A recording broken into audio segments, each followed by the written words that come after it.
Tena saa hii vile naona ama vile mahali imefikia saa hii, ukitaka mahusiano na mimi rule number one, kuja na transfer letter. Rule number two, kuja na good conduct.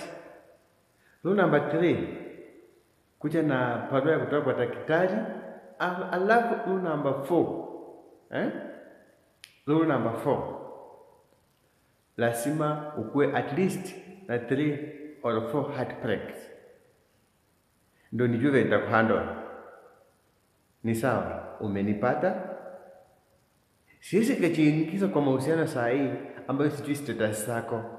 Lazima nikujue vizuri ndio nijue vile nitakuhandle. Saa hii mali imefikia, dunia saa hii imebadilika. Naweza ingia kwa mahusiano na Mungiki, naweza ingia kwa mahusiano na Al-Shabaab, naweza ingia kwa mahusiano na Al-Qaeda. Hapo saa hii ndio mimi sitaki. Saa hii lazima tufuate sheria na sheria ifuate mkondo wake. Upo? Umenipata?